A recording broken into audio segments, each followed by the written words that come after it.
Hey everybody, welcome back, and today we're talking about Zelda enemies in Breath of the Wild 2. So I hope you're prepared for another good old discussion video. Breath of the Wild, it's a great game, but it has a lot of flaws. And one of those flaws is the enemy system because it is just so repetitive.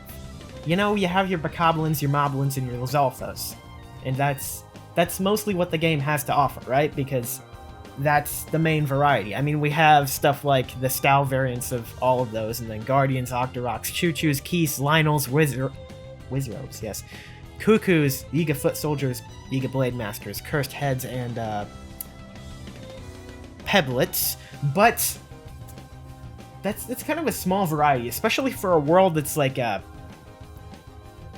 it's big. So how do we fix this? How do we take a world with so little enemy variety and just like spice it up a little bit, you know, like make it less repetitive and generic? Well, it's a lot easier than you might think, and I'm sure a lot of you know where I'm going with this. And where I'm going is that there are a lot of Zelda enemies that are just totally missing in Breath of the Wild, and they need to come back. So I hope they do. You don't only need to take from the past, though. Creating new enemies is something that really works in Zelda. We've seen it with the Guardians. We saw it with Bokoblins, two of the biggest enemies in the Zelda series now. They were not there in the original. So what I'm saying is Breath of the Wild is very lacking in enemy variety, and that's one of the first things they need to fix in the sequel, because that's one of the biggest problems with Breath of the Wild. It's a great game, but it has a lot of very glaring problems, and this is one of them. So how do you do that? Bring in the old and bring in the new. That's what I'm saying, you know? You know what I'm saying. So how about we talk about some of those classic enemies and some of the new ideas you can implement into this game to make the world a lot more lively and have a lot more stupid enemies running around, because that's just that's good for everybody, you know.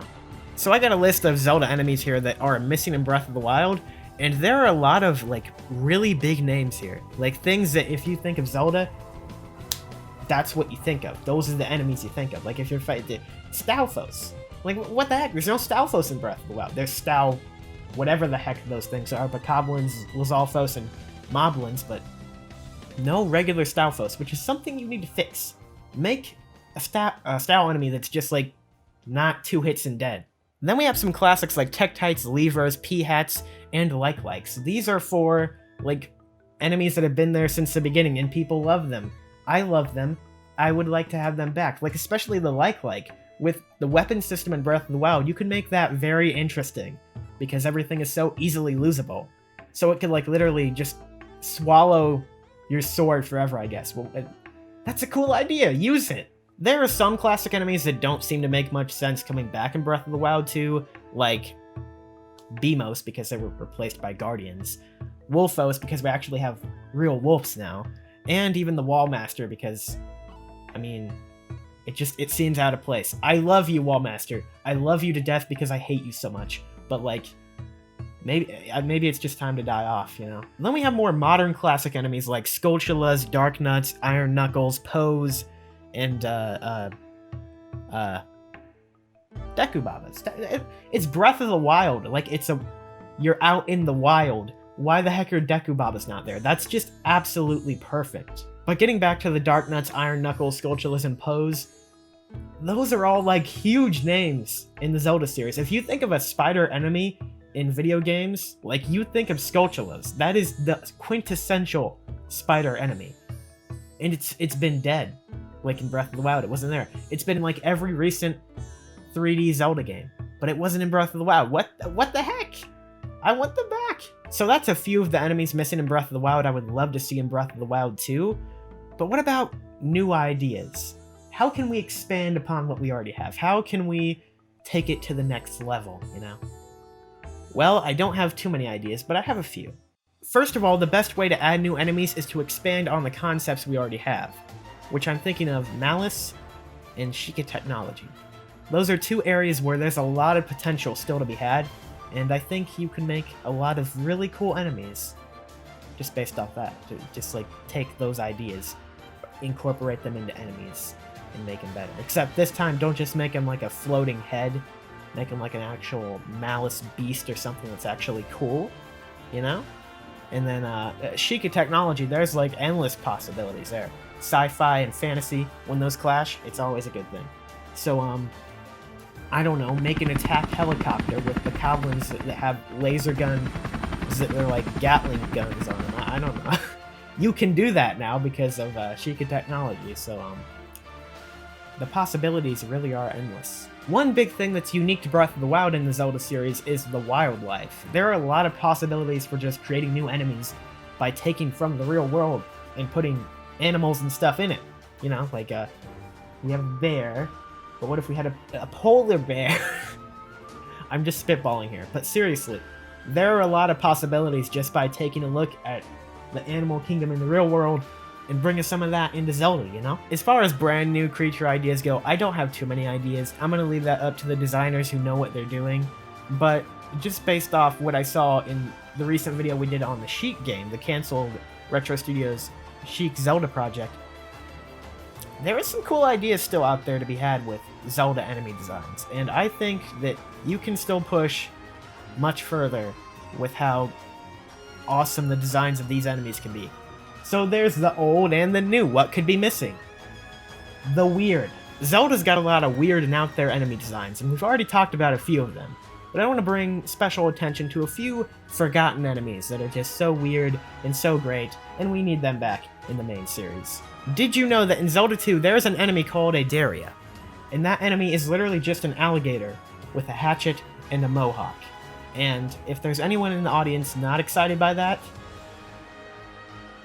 what the heck? A lot of the forgotten Zelda enemy designs are found in the 2D games. I'm thinking of Kokando and Bari. So Kokando are basically like the Dongo, but they're more Triceratops-like. Which if you probably know what I'm getting at here. Dinosaurs in Breath of the Wild 2. Bari are just kind of like jellyfish, so I think they could be a really cool idea for water enemies if we have more water exploration in Breath of the Wild 2. Cukeman is a weird enemy. It's a really weird thing, and I don't know if everybody even knows it exists. So Cukemen are found in mostly the 2D Zelda games, and the thing is that they are an enemy spawned from another enemy. You have to pour magic powder or some kind of seed. I can't remember exactly what kind of seed, but you have to put that on a Buzz Blob, which is basically the precursor to a Choo-Choo. In the 2D games, that's what they're called, basically. And when you do this, they get giant googly eyes, and they become... They're still an enemy, but they give you advice. And it's so weird and out there that I really want to see it in Breath of the Wild 2. I think it could be cool. So that's why I bring up Cukeman, because that's a great idea, guys. Finally, I want to bring back to your attention Georg, the boss from Majora's Mask that everybody freaking loves. And did you know that the shark enemies in Wind Waker are also called Georg? So we can theoretically have a shark in Breath of the Wild 2, a shark enemy that's named Georg. That's an absolute win. And I think that about covers it. There is a lot of potential for enemies in Breath of the Wild 2. We have so many great old enemies, so many new ideas that could be brought about, and just a bunch of weirdos that I want to see back in this series. So, that's the enemies. That we're not missing anything, really, guys. There's no super important enemy that everybody was scared to death by in their childhood that I'm totally glossing over, you know? Redeads. Yeah, so I kind of forgot them. But did I really forget because I'm acting so coy about it? No, I saved the Redeads for last for a purpose, and that purpose is... Oh, hey, would you look at that? A tease for a new theory video revolving around Redeads coming soon. Nice! Thank you guys so much for watching the video. If you enjoyed it, make sure you subscribe for more content like this, and like the video if you like the video. So, it's that easy. Leave me a comment down below about what enemy you want to see most in Breath of the Wild 2, and if you want to see more videos like this, I could do one on like bosses for Breath of the Wild 2. Just let me know. Like, just say, type it down in the comments. Say, Xeno, do a video on bosses in Breath of the Wild 2 or something. There you go. Anyway, that's it for me today. You guys have a wonderful day, and I will see you very soon. Bye-bye.